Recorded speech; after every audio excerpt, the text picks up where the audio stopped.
Hello and welcome to Season 2 of Knowledge Enthusiast. Yes, I'm back.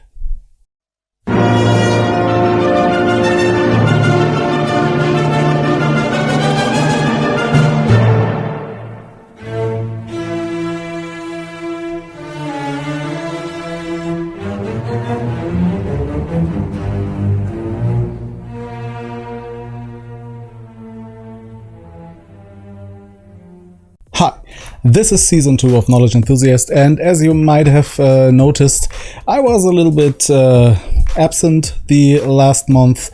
If you want to know why, then stick to the end of the video and I will gladly explain what happened in the last month in my life.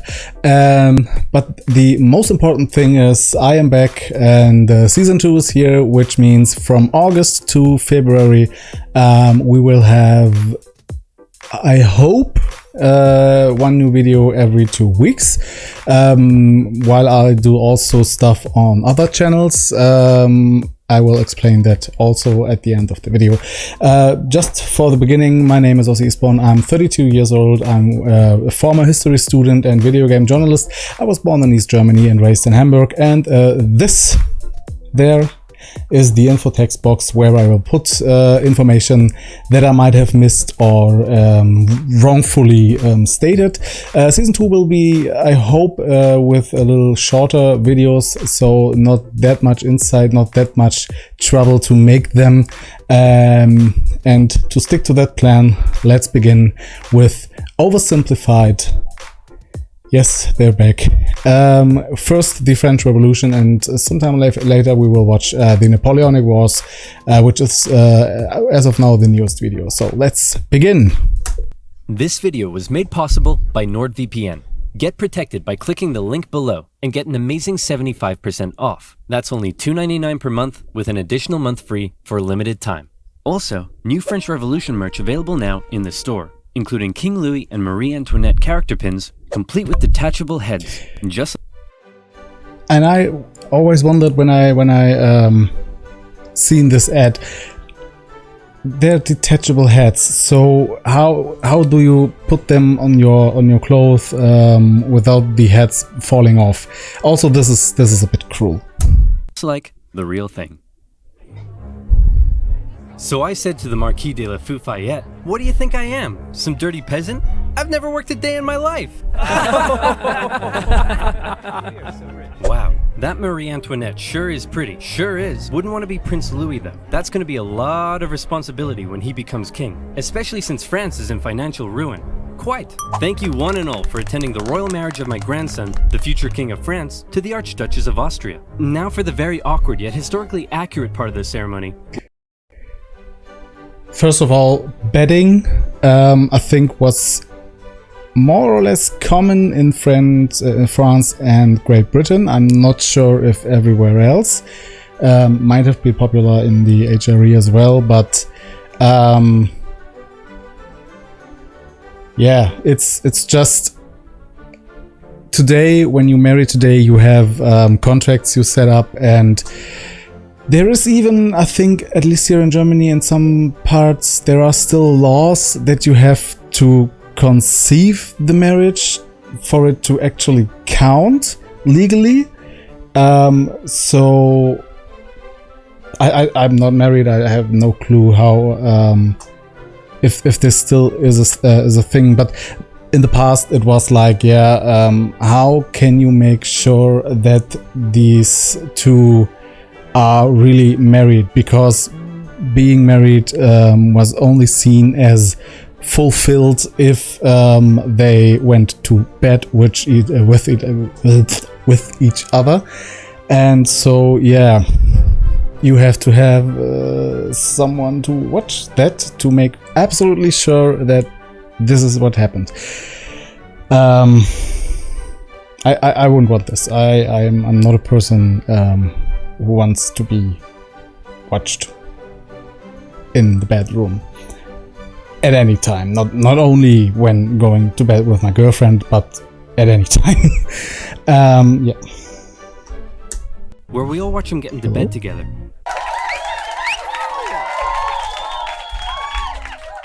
All right, now that's out of the way. Let's leave the royal couple Now that's out of the way, let's leave the royal couple to it. You better give us an heir, you fat, ill-bred boy. Nighty-night.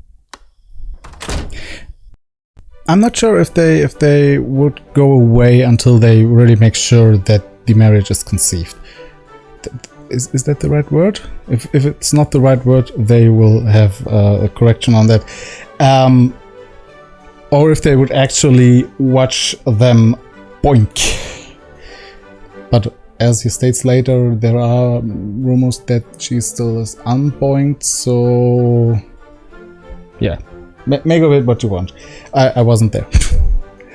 And it's not my area of expertise. That's gonna be a lot of responsibility. Yeah, that's all that's going up in his head now. Ruin. You fat, ill-bred boy. Quite. That's gonna be a lot of responsibility. France is in financial ruin. Fat, ill-bred boy. That's gonna be a lot of responsibility.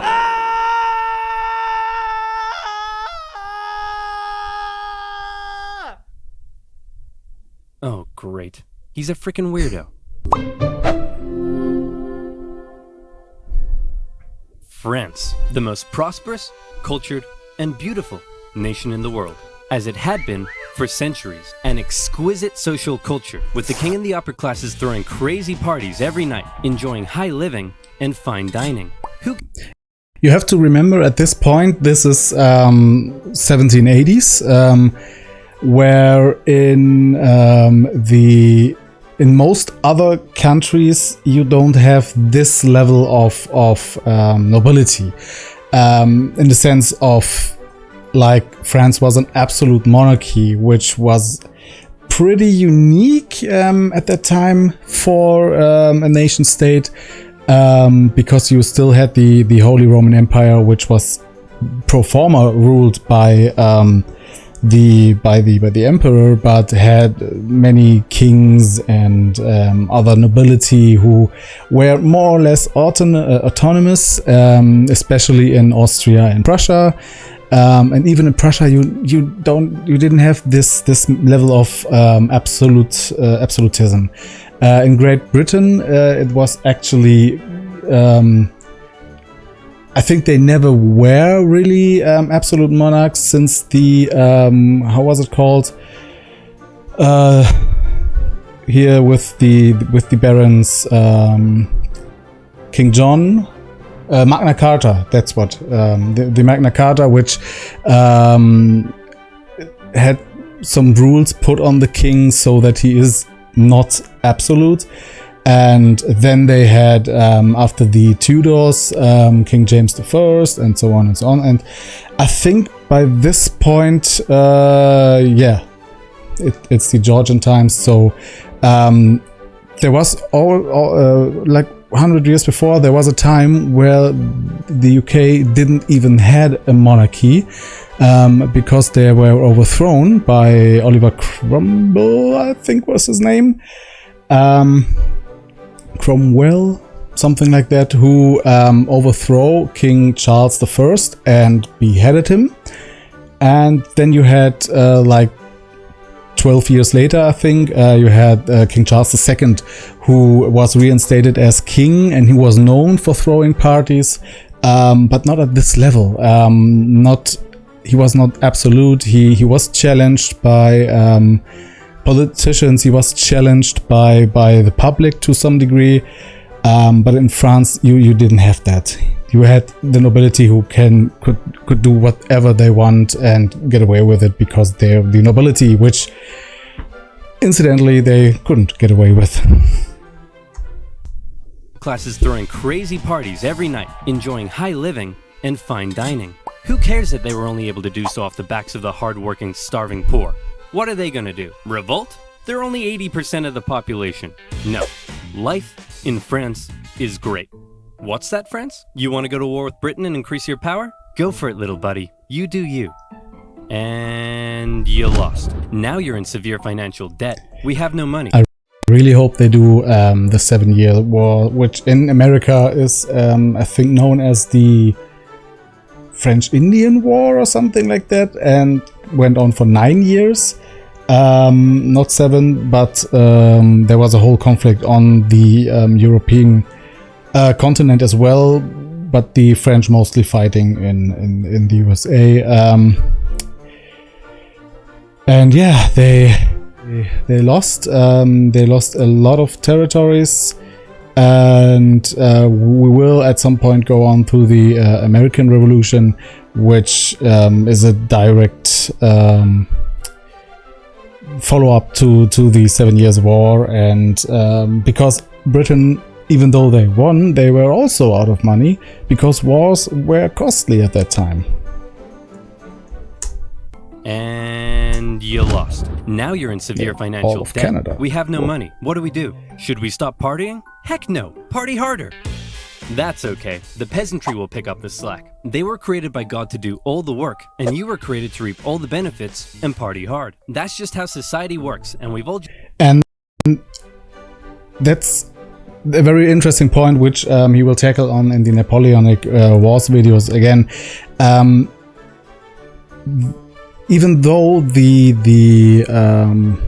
people, the third estate would consist of almost everyone in the country, the first and second estate were not really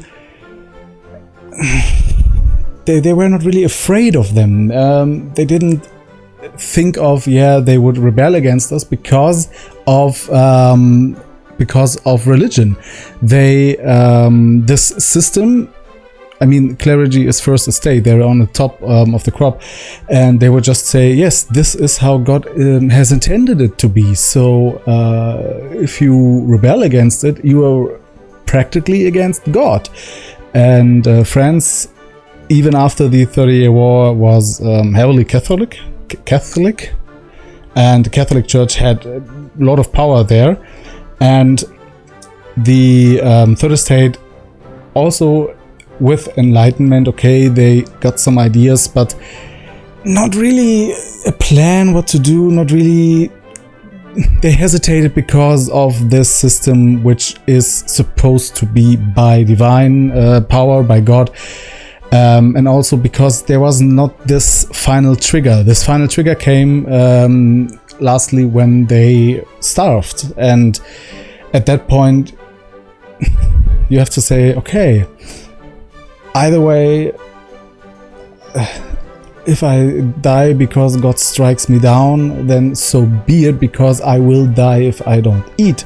So, what's the lesser evil? And you were created to reap all the benefits and party hard. That's just how society works, and we've all just accepted it for centuries. Why? Why what? Why do the nobility get to be all rich and stuff? Just because they were born into it? And the rest of us schmucks just have to accept that? Hell, why do we even need a king? Who decided that? It all just seems very unfair and unequal, and I, for one, am starting to question it. And this questioning is something interesting as well. It is a very new concept at that time. So you had the whole Enlightenment movement came to be because there were more and more educated people who had money without being noble. So they would not belong to the first or second estate, but they would have some kind of power, which is not really unprecedented from the Middle Ages, but was not as common. So Middle Ages, you had nobility, you had higher nobility, you had lower nobility, like knights, for example, and then you had the rest, which mostly were farmers and soldiers and people like that. You had not that there were no universities, there were no great schools of kind, so there were not as much educated people. But after the Renaissance, people got more educated, and with that they started to question things, because you also have to remember that with the Renaissance, the old Greek philosophy came back, including Socrates, who was known for questioning everything. It all just seems very unfair and unequal, and I, for one, am starting to question them. Wow, that's very enlightened of you. And so began the Age of Enlightenment.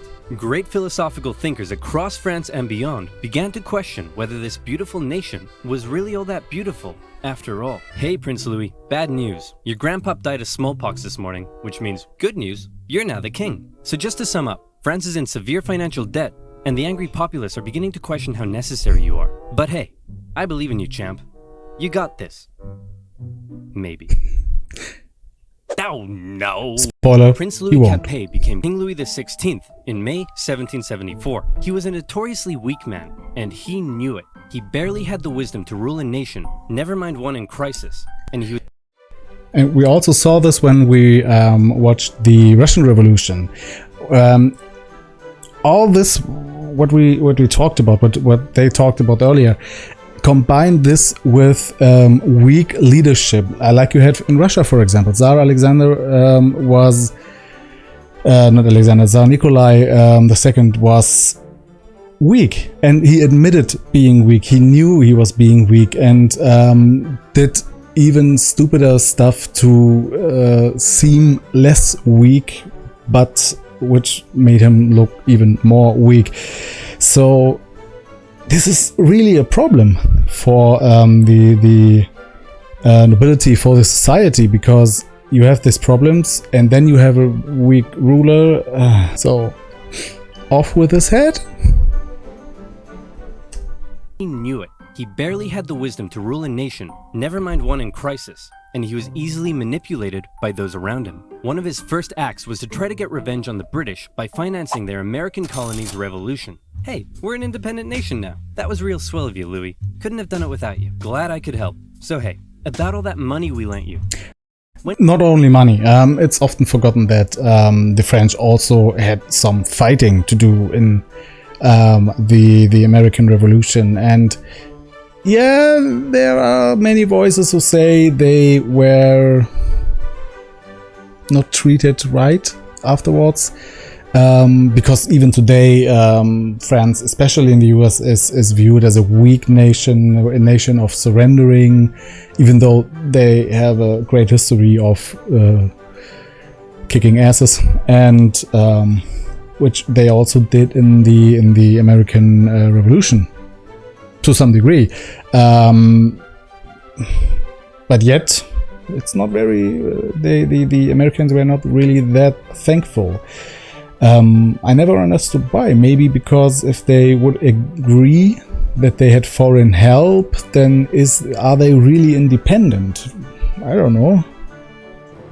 Maybe some of you are from America. You can explain to me why exactly you often forgot the massive influence the French had in the revolution and the success of When can we get that back? Yep, you're a great guy. I'll never forget what you've done for us. Real glad I could help, friend, but about that money, gotta go now, chum. Best of luck to you. No. And now France was in even more debt. France's poor, suffering under the strain of economic ruin, watched as the nobility continued to live as though nothing was wrong. In particular, they grew increasingly disdainful of the Queen, Marie Antoinette, as she continued to spend all of France's money on her own luxurious lifestyle and fashion. While the peasants were breaking their backs in the fields, she was walking around like, hey, my hair is a boat. I'm not making that up. Her hair really was a boat. And yeah, Marie Antoinette, who, as we learned earlier, was from Austria, was really the embodiment of everything that the French people thought was wrong, and this was on display, especially in Paris and in Versailles surroundings. So where she actually was, where she could be seen, and where she would also make sure that she is seen with luxurious jewelry, for example. I remember once reading that she had a necklace which was so expensive that you probably could buy a whole army from it or something like that. They were hugely expensive stuff. Then these hair jobs. I don't know if her hair really was a boat, because this seems very unlikely. I mean, maybe it's just drawn that way. Maybe she really did something that was so. But no, I can't imagine. But maybe. My hair is about. I'm not making that up. Her hair really was about. And her lavish spending earned her the nickname Madame Deficit. And speaking of the Queen, there was also a long-standing scandal around the fact that the king took a very long time to boink her, and the working classes of Paris began ridiculing the royal couple with lewd pamphlets depicting the Queen as a court thought, and the king as a wuss, unable to fulfill. And this is just a minor thing, you may think, but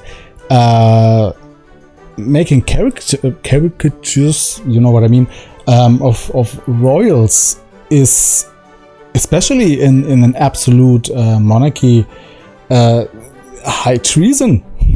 You could be executed for such a behavior, especially drawing them that way.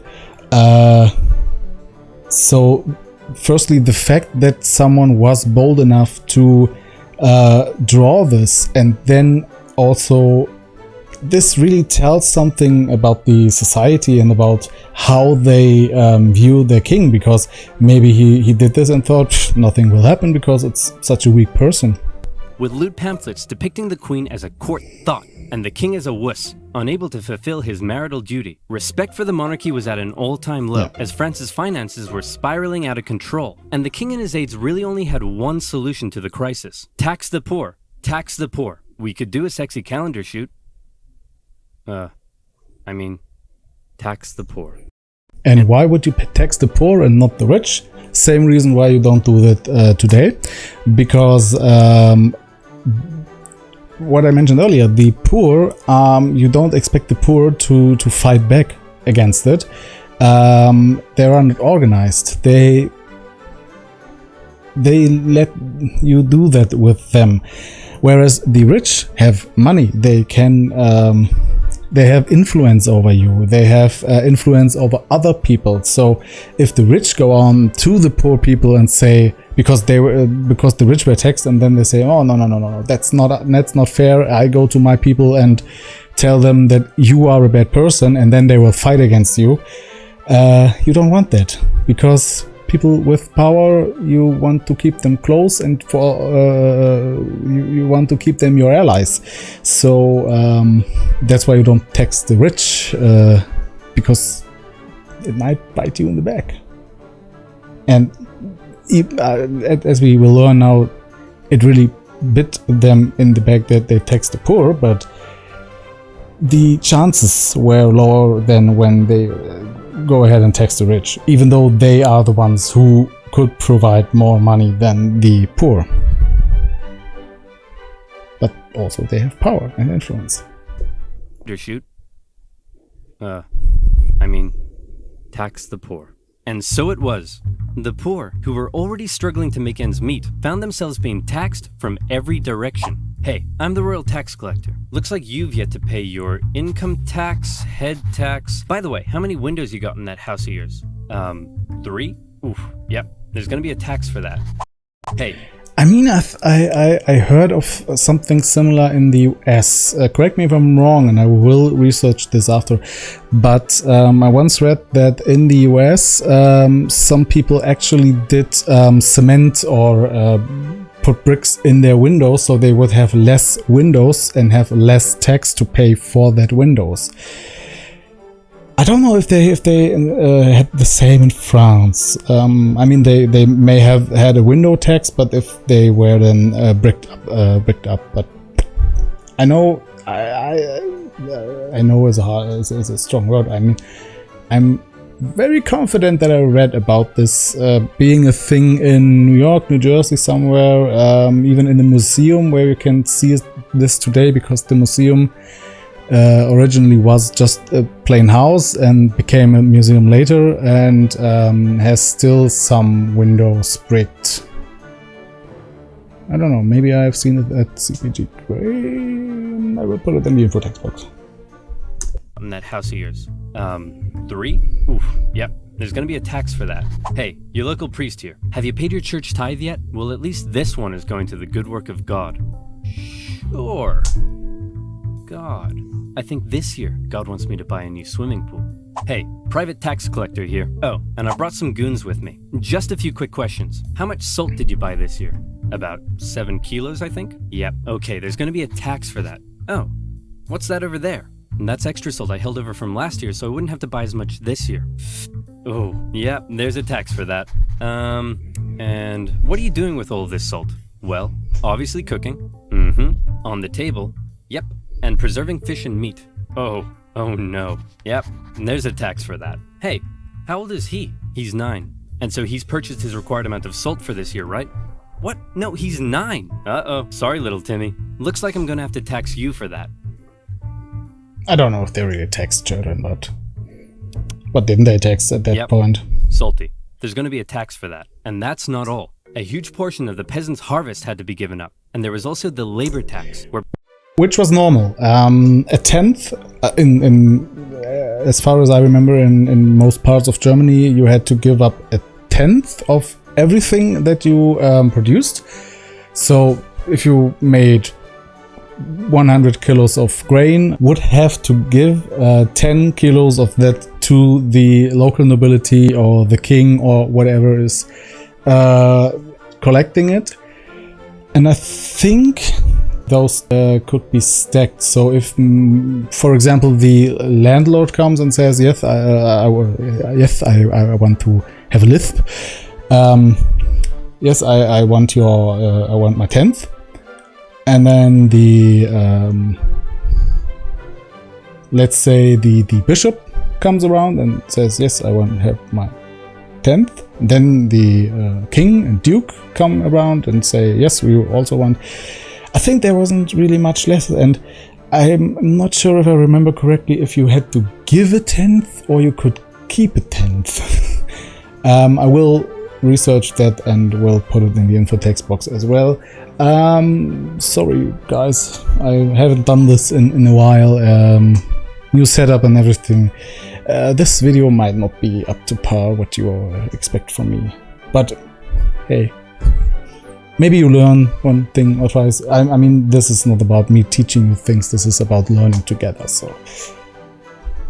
It's not all. A huge portion of the peasants' harvest had to be given up, and there was also the labor tax, where peasants were required to work a certain number of days for their local lord without pay. Obviously, people weren't too happy with these taxation I think labor policies, tax was and the aggressive thing in nature of Germany these private tax farmers sometimes even escalated to violence. In particular though, the people really hated how inconsistent the taxation rules were across the nation, and also the fact that the first 2 estates often had to pay very little, if any tax at all. And so, the anger continued to grow. France had a population that was just about ready to explode. What could push them over the edge? How about a touch of natural disaster? That's what I said. A series of harsh summers and winters Hunger left is the peasants' harvests in ruin. Hunger is the hunger and thirst actually, but usually more hunger because you have more energy when you're hungry than you have when you're thirsty. Because as you know, you can, as they say, you can survive 3 days without water, but 3 weeks.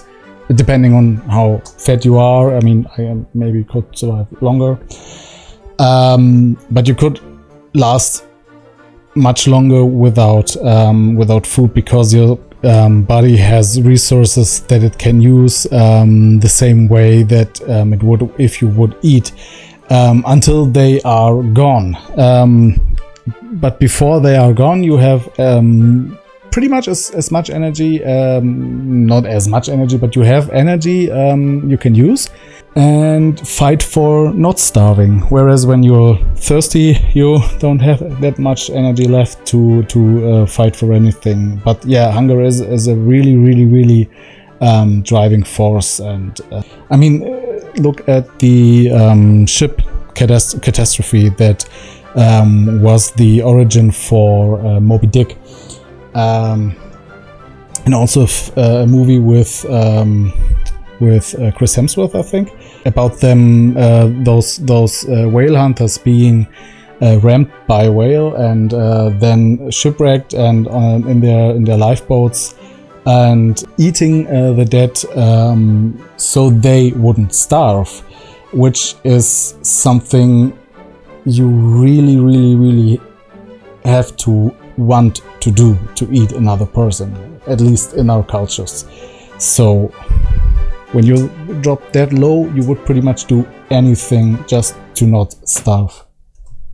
Meaning they had no food or money, and the cost of bread skyrocketed. Of course, the upper classes had massive stocks of grain and wheat. So important to know that, especially in the Middle Ages, but at this point also wealth, the wealth of a king, of a duke, of any nobility, of any person of wealth was not necessarily measured in how much gold they have and how much money they had, because especially in the Middle Ages, money wasn't that much of a thing.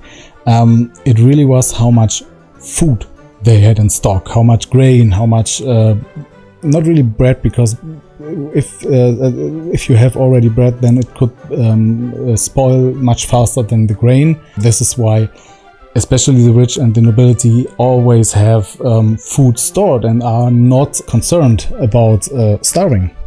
The bread skyrocketed. Of course, the upper classes had massive stocks of grain and wheat, so they were virtually untouched by this new crisis. But now the poor really were starving, and they began to riot. Women took to the streets, bakeries were raided, and bakers suspected of keeping bread for themselves were sometimes even hanged. Wow, this is really getting out of control. Your Majesty, we need some decisive action. You need to step up and lead us. What will you do? Okay, I've got this. I know. I'll summon the Estates General, and they'll decide what to do. He's weak. You really are a fat, ill-bred boy. The Estates General was the closest thing France had to a government, apart from the king. It was a purely advisory body and was rarely summoned. In fact, it hadn't been summoned for 175 years prior to this. But with France in a severe crisis, the king felt the time was right to call on the government to help. The Estates General was made up of representatives from the three estates, that is, the clergy, the nobility, and everybody else. Okay, thanks for coming, everyone. The first order of business is regarding the clergy and nobility. You all get brand new Porsches. You get a Porsche, and you get a Porsche, and you get a Porsche. Everybody gets a Porsche. And now into the second order of business. France is completely out of money. Like, it's never been this bad before. Anyone got any ideas? How about we all get Lamborghinis next time? The king decided that in order to make a decision, they had to come up with a voting system. Okay, the clergy. You have a population of 130,000, so you'll get 1 vote. The nobility. You have a population of 350,000, so you'll also get 1 vote. And the third estate. You have a population of 27 million people and make up 98% of the population. Very impressive. You'll get 1 vote. 1 vote. And obviously you would be pissed about it. And this is only, I mean, there is no woman's right to vote at this point. But all the men, and this is shortly after the American Revolution, when they said they split up from nobility, they from King George III, and set up a democracy, not a good democracy, you might say. And it was never intended to be that much of a democracy, as a representative democracy, yada yada yada. But where I think at the start, every male landowner had a vote. So, and because pretty much every male in the US owned land, because there was so much land to grab, pretty much every male had a vote.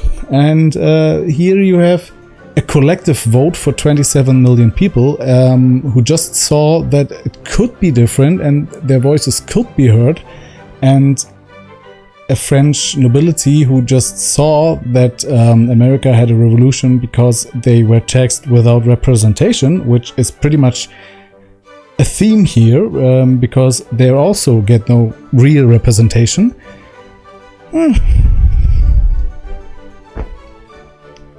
They don't see the signs. Very impressive. You'll get 1 vote. The Third Estate were obviously pretty unhappy with this system because they kept on finding that this would happen. We propose to raise taxes on the Third Estate. All in favor? All opposed? 2-1. Taxes will be raised on the Third Estate. So yes, this is just a bad system. This is pretty much a little bit like what the US has today with their two-party system, which is effectively functioning the same way, because what one party wants gets done if they have the majority.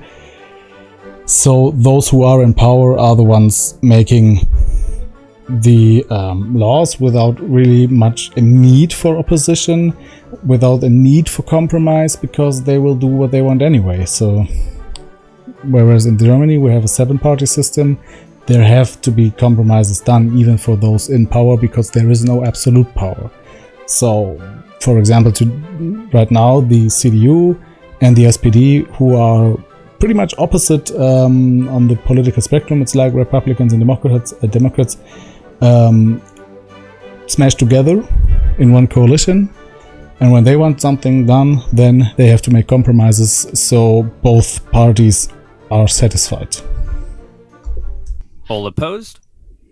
2-1. Taxes will be raised on the Third There's Estate. also no need for compromises that here. says the first two estates are a bunch of poo-poo heads. All in favor? All opposed? 2-1. It's official. We are not poo-poo heads. The Third Estate realized that any attempt at reform would be outvoted by the two upper estates, and they thought that was kind of lame. So they decided that since they were 98% of the population, they could go off to form their own government, make their own laws, and take over the running of the country. And so, the National Assembly was born. The Third Estate was now in control, and there was nothing the king could do to stop. Haha! I've locked you all out of your building. What are you gonna do about it? And this is also important to know. You would maybe say, okay, how are they now in control? No one handed them power, but they are representing the majority of the country. So if they say they are in power and they are backed by the majority of the country, which also the military is also part of this Third Estate, then they are in power. Especially in, I mean, this whole movement started and really much was only more or less located in and around Paris, and so it's a huge assumption to say, yeah, we have 98% of the people behind us, but it worked more or less. Nothing the king could do to stop. Haha! I've locked you all out of your building. What are you gonna do about it? We'll probably go find a different building that isn't locked. Oh no! The National Assembly did find another unlocked building just down the road, an indoor tennis court. Where on the 20th of June 1789, they all took the tennis court oath, pledging to continue meeting until the king finally gave in to their demands for more equality and economic reform. This new National Assembly... Wait a second.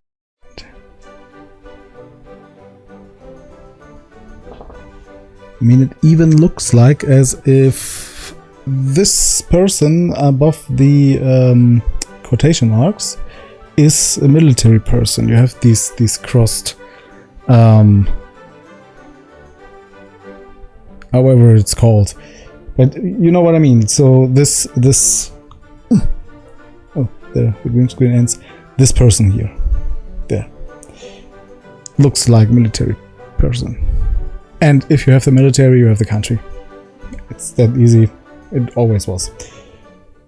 Finally gave in to their demands for more equality and economic reform. This new National Assembly included many of the most educated members of the Third Estate, including two young lawyers by the names of Maximilien Robespierre and Georges Danton. Some members of the first two estates even joined their cause. Some of these men formed a radical new political party called the Jacobin Club and quickly became leading figures. While many members of the Third Estate simply wanted more equality, a growing number in this Jacobin faction would begin calling for something even crazier, the removal of the king entirely. And this is where fear began to take hold. With such a volatile situation developing, everyone was afraid of something. The king feared his position was under threat, and he called in the military to take position around Paris. The Third Estate heard rumor of the gathering military force, and they feared... Which again is... I mean, he has to do something. There is a revolution in the air. There's unrest in the air. There is fear in the air, and fear is another very, very great catalyst for disaster. And now you combine fear and hunger, and there's pretty much nothing you have to fear anymore. That makes no sense, but you know what I mean. You are desperate because of your hunger. You have the fear that this military, for example, that is assembled around Paris will attack you and kill you. So there is something you have to do. You have to act. You have to act quick, and you have to act decisive, which will then later happen.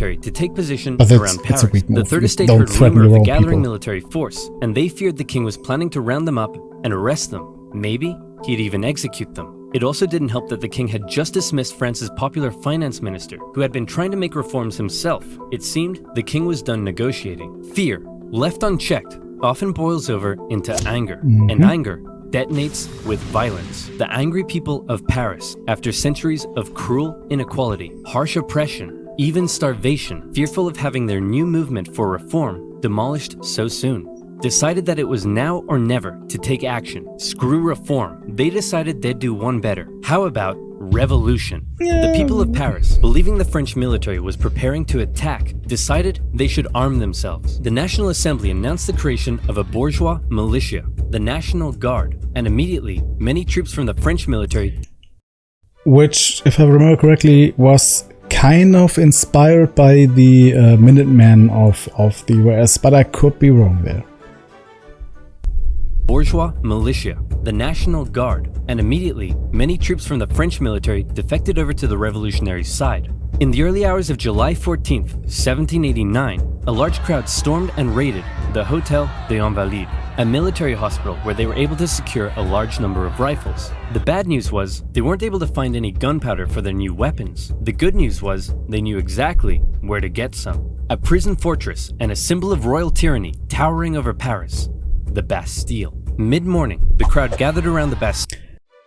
There's this famous misconception about the storm of the Bastille. In actuality, they didn't really storm it. They just walked up with their more or less unloaded guns, and I mean they really do a good job here depicting this in a few seconds. But yeah, they just walked up there. They demanded to speak with, like a Karen. They wanted to speak to the manager and negotiated with him, and he will be executed. But this is more by accident, because after the gates were open and the Bastille was actually stormed, because they were let in, because that's what they negotiated with the manager. Then there was a lot of confusion. There were so many people, so many different causes for them to be there. Some thought, I think, that the manager actually had the negotiators captured, which they were not, and then he was killed, something like that. I'm very certain that he was killed by more or less accident or miscommunication, not on purpose, not to set a symbol or something. Towering over Paris, the Bastille. Mid-morning, the crowd gathered around the Bastille and demanded that the man in charge, Governor Delaunay, surrender the prison and hand over the gunpowder. Obviously, Governor Delaunay was like, no way. So he stalled for time by inviting a few members of the crowd in for negotiations. The crowd, still waiting outside, quickly became impatient, and before long, they stormed the fortress, taking on the French troops inside. Your Majesty, we've received word that the people have surrounded the Bastille. Governor Delaunay will hold them off. No need to worry. Actually, Your Majesty, it appears the crowd is now headed away from the Bastille. You see? What did I tell you? Clearly Governor Delaunay has defeated them.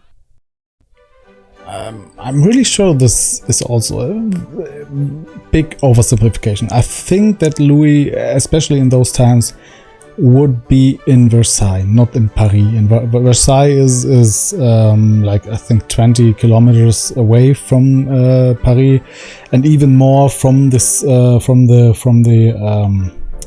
Bastille, and the march from the Bastille with the armed mob. I think he wouldn't have seen them, except he really was in Paris in some kind of summer residence, but I will look that up. And has them on the run. No need to worry. Your Majesty, isn't that Governor Delaunay's head on a pike? Well, clearly Governor Delaunay has taken on the form of a bodiless pike-head deity, and the people are so enamored with him, they're parading him around the city. No need to worry at all. When the National Assembly heard about the violence that had taken place, they had two options. Either one, they denounce it and try to carry on the revolution using peaceful means, or two, they say, damn, you stuck his head on a pike? That's pretty hardcore. And we love it. Incidentally, they went with option number 2. Some historians believe this reaction paved the way for the utter violence and bloodshed that would become the legacy of the French Revolution. This widespread acceptance of violence during the Revolution is also largely credited to the writings of a certain Jean-Paul Marat, a man of science with a horrible skin condition that kept him confined to a bathtub. He began writing a radical newspaper he affectionately named The Friend of the People. Citizens of France, be very afraid. Given the chance, the king and the nobility won't hesitate to massacre us all. The solution is simple. Execute them. Kill every last one of them. Cut off 1,000 heads, and if that's not enough, cut off 1,000 more. Oh, hey Mr. Squeaky, what are you doing down there? You're so cute. Aw, I love you too, Mr. Squeaky. Mwah. Now where was I? Oh yeah. Kill them all. Killed them all. It became one of the most popular publications in Paris during the Revolution and succeeded in spreading ever-increasing fear and anger among the people. In August, leaders of the National Assembly, with help from a certain Thomas Jefferson, adopted the Declaration of the Rights of Man and of the Citizen, an incredible document that guaranteed liberty and equal rights to all men. And when I say men, I mean men. Despite its glaring shortcomings in gender equality, the massively influential declaration would go on to inspire the struggle for liberty and equality across the planet for centuries. However, back in France... This is a very important part. Even though the American Revolution happened earlier, and you could argue it had some of the same motives behind it, the French Revolution, being in the actual old world, being next to Germany, next to Austria, next to Great Britain, next to Spain, so the most important, in Italy, of course, the most important royal places in Europe had a very, very large influence. For once, I learned about the French Revolution in school, and it is taught as some kind of, despite all its terrors, despite all the head chopping, and despite the fact that it actually failed, because after then we had an emperor in France, which is, and then a king, and then an emperor, and then a king. So, I mean, there's a reason that France is at this fifth or sixth republic now. But we learn it as the greatest thing that happened in the 18th century for Europe, and a huge catalyst for the anti-royal sentiments in other countries, especially here in Germany, as we learned here in Germany about it, with the pre-March and the revolution of 1848. Which is a year with many revolutions across Europe, which are partly or completely inspired by the thoughts and overall the French Revolution. And so the influence of the French Revolution is still taught and felt today, because the ideals with égalité, fraternité, and liberté, or freedom, equality, and liberty, is still a huge factor in modern society. For liberty and equality across the planet for centuries. However, Back in France, the vast majority of the people weren't really so concerned with enlightened ideas of equality as much as they were concerned with the fact that they were still starving. Bread was still expensive. They didn't as care hell, about the hard to revolution. come by. The people felt just that one wanted reason nothing had something been to done eat. yet about the crisis was because the king simply couldn't see the problem. He lived in Versailles, a full 20 kilometers southwest of Paris, and as a result, lived in comfort, separated from his dirty, stinking subjects. On October 5th, a crowd of women, 7,000 strong, decided they'd do something unprecedented. They decided they'd remove that separation and confront the king directly. The women marched all the way to the king's palace in Versailles. Along the way, the crowd continued to grow into the tens of thousands, and when they arrived, they demanded an audience with the king. What are those things outside the palace? They're poor people, Your Majesty. That's poor people? They say they're hungry. Hungry? Then let them eat cake. Wow. Which is something she is not to believe to have ever said. I think today, if she said something in that regard, it would be more like let them have biscuits, which is some kind of hard, sweet bread, if I remember correctly. I mean, the biscuits we have today are slightly different from the biscuits they had then, I think. Which is why I'm not that sure if it was sweet, for example. I mean, cake was sweet, but it's not cake. Biscuit is very it's very hard. Not even bread. It's like cookies. I will put it in the info textbook what it actually is in English, because in German I could explain better, I think. But yeah, she never said let them have cake or something like that. Even she wasn't that delusional. That's poor people? They say they're hungry. Hungry? Then let them eat cake. Wow. See, this is the exact BS that led to this whole mess in the first place. You're so out of touch. They're writhing around in the filth, breaking their back to barely scrape by, and they come to you demanding just the basic ability to feed themselves, and you think a slice of cake will sort them out? Well, then let them eat Taco Bell Crunchwrap Supreme. Wow. They're not that desperate. Members of the crowd actually managed to break into the palace with the intention of killing the queen, who narrowly escaped through a secret passage in her bedroom. The enraged mob killed several members of the royal guard and raised their heads on pikes, which, if you haven't noticed yet, is something they were quite fond of doing. The king had no choice but to come out and talk to the crowd. He agreed to accept his new position, sharing power with the revolutionary government, and to return to Paris with the crowd, removing the separation between king and subject. King Louis had a problem with people constantly raiding his palace, but one thing he didn't have a problem with was people raiding his computer, because he used NordVPN. If, like me, you don't one like of the hackers weakest stealing your transitions, data, I think. password, There are better ones today. then you need to check out NordVPN. With over 5,000 servers in 60 countries, it allows you to surf the net anonymously and safely with no personal data logging. It's super easy to use. You can take a trip to a server in Japan with just the click of a button. And while you're there, why not check out some sweet Japanese Netflix?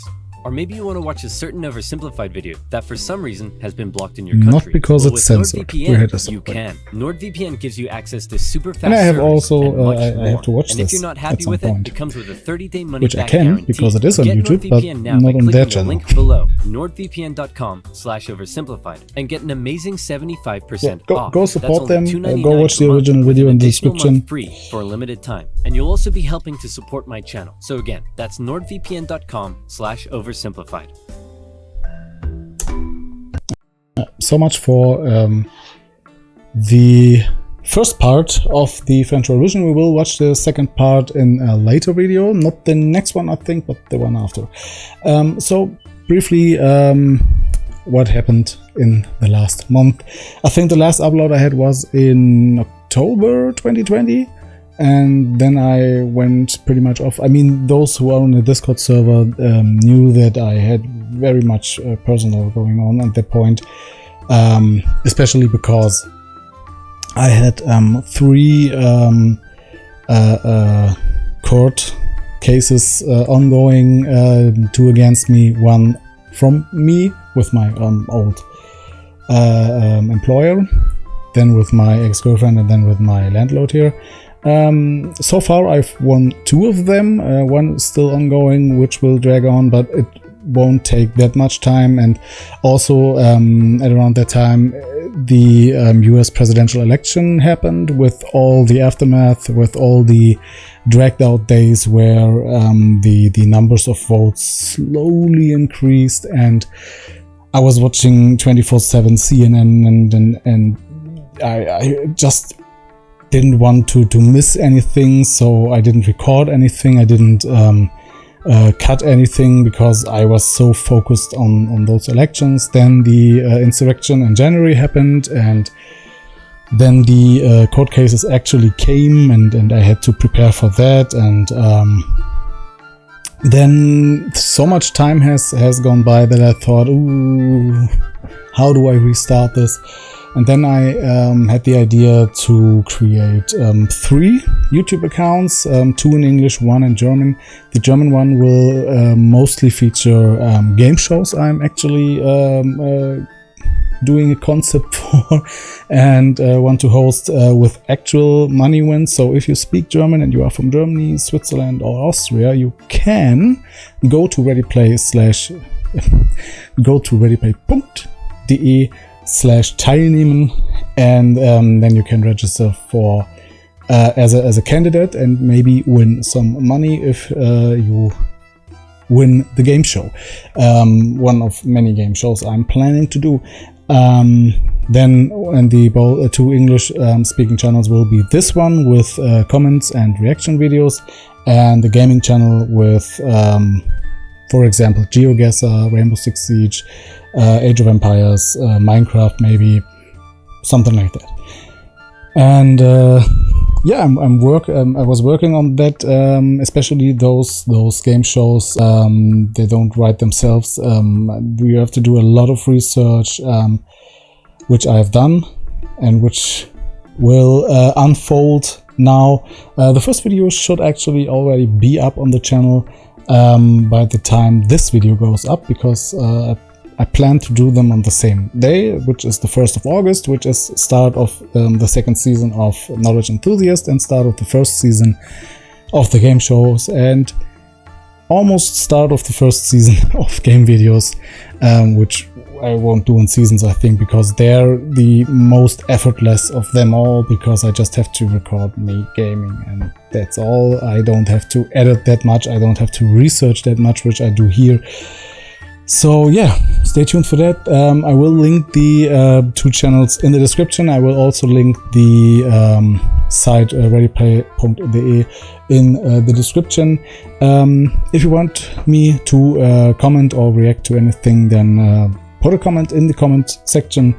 Like the video, subscribe if you liked. If you like the video, please like and subscribe. If you don't, then please dislike and maybe tell me why, so I can get better. And stay tuned for the next video, which will be due in about 2 weeks, I think. Every Friday I will upload, every 2nd Friday I mean, and so let's see if I can manage to do that, because I have a lot of editing to do right now. We will see. Thank you for watching. Until next time, I'm Ossi KE. Goodbye.